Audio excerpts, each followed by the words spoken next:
The fourth part is about vector calculus. Now, I'm not an expert on vector calc, but I know enough about it to make this theory. So the basic idea is, in vector calculus, you've got something called gradient, divergence, and curl. And the thing is, you can find out what's called a partial derivative for each of those. Now, I already described what a derivative is. So a partial derivative, it's like figuring out that, you know, the statistic which is, you know, relevant relative to the to that one part of the motion of an object in 3 dimensions, which is, you know, the gradient, divergence, or curl. To be more specific, it's like this: if, you know, things move this way in space, that's your gradient. They're also moving this way at the same time. That's your divergence, and then they're also moving around like this. That's the curl. And so you can determine, like, you know, the things which influence only one aspect of that, and that's called a partial derivative. Now, my theory is that in your 4th and 5th dimensions, then you're going to add one more, one more aspect of the vector studies. So instead of just having gradient, divergence, and curl, you need to have 2 more for 5 dimensions. So I call them expression for the 4th dimension, and then zither for the 5th dimension. And, you know, the old way I used to write this, I actually rewrote it recently, because this theory is something which, even though the main central aspects of it have remained solid, have remained in place, it is something which I've been, you know, working on as time has gone on.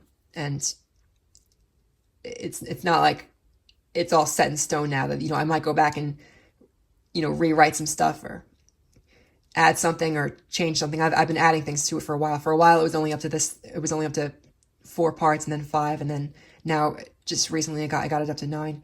So, all right. So the vector calculus thing, the old way I used to write it was, I would just write like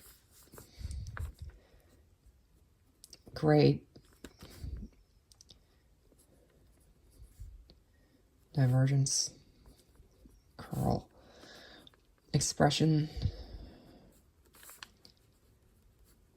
zither, and I draw like a little, you know, infinity sign over all those to show that those are all, you know, things which can be expanded upon infinitely. And then I would just, I would put all that in parentheses, and I would put all that to negative infinity. Well, I'd multiply all that by negative infinity.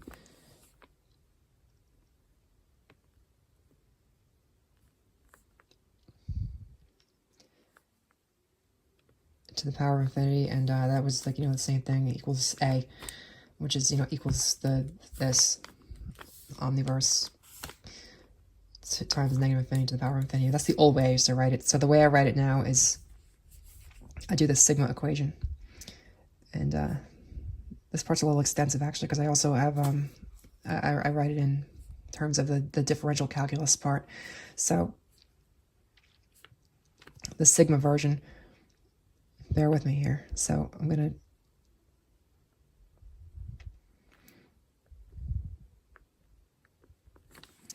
So I got my lower limits and my upper limits right, and the upper limits are going to be gradient infinity, and the lower limits are going to be gradient negative infinity.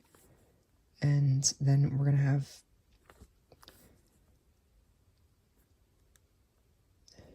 here, it's a comma, and then we're going to have the same thing basically for all 5 of the vector, whatever you call it, the vector traits. What do they call it? The vector identities. Yeah, vector identities. So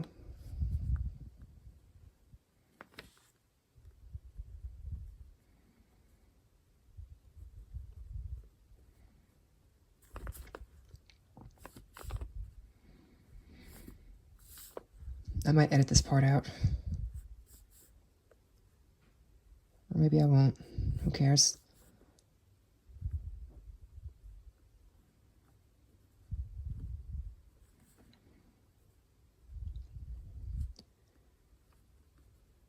You're just watching me right now.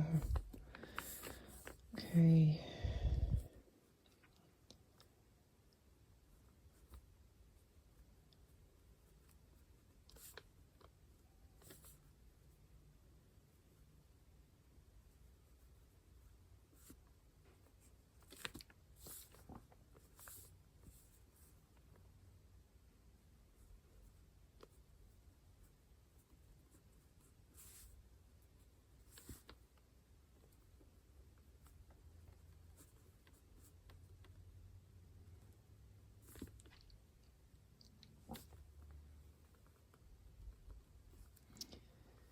And that equals your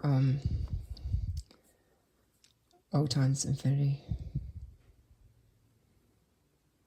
The power of negative infinity. I'm sorry, I'm sorry. O times negative infinity times the power of infinity. Okay. So this is how it goes. You got in the vector calculus part, this is for the integral calculus part, you got your sigma equations, and you got lower limit for the gradient negative infinity, upper limit gradient infinity, and the same thing applies for the divergence, the curl expression zither. You know, I'm accounting for the partial derivative versions of negative infinity to infinity all the way up to the fifth dimension, and then all that in existence equals it's the equivalent of the entire omniverse times negative infinity to the power of infinity.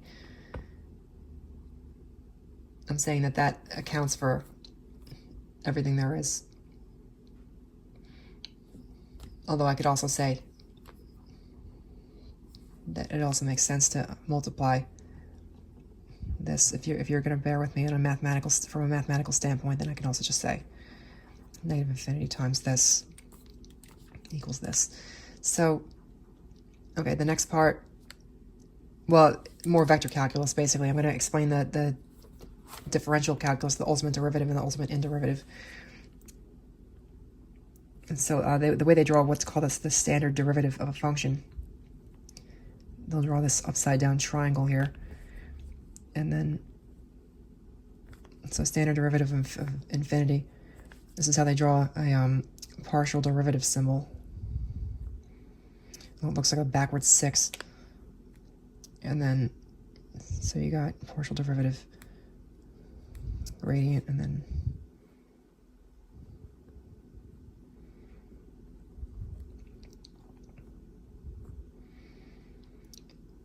partial derivative divergence, and then partial derivative of curl. And you got partial derivative expression, partial derivative zither, and put all that in parentheses, and all that to the power of infinity equals the ultimate derivative to the power of infinity.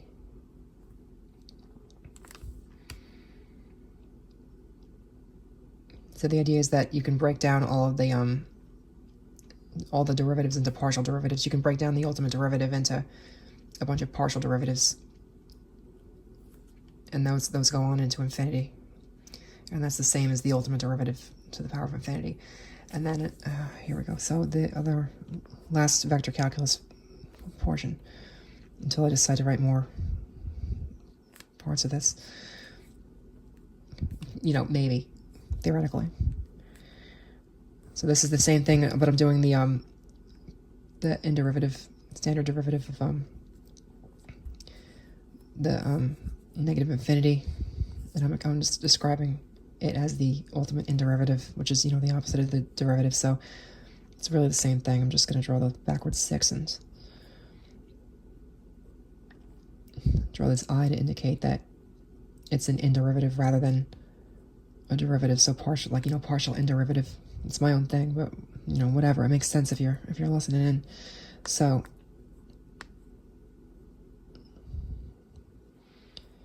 here we've got Same thing, gradient, divergence.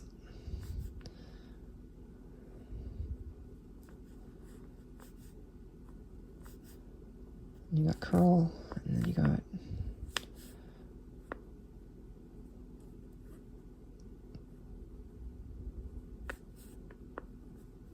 expression.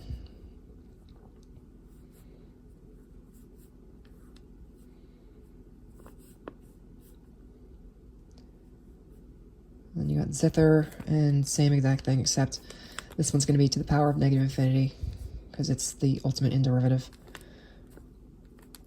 And then you got equals inderivative to the power of negative infinity, which, you know, these are, what I'm saying is these are both equal to everything, all. Okay, so that's the vector calculus portion.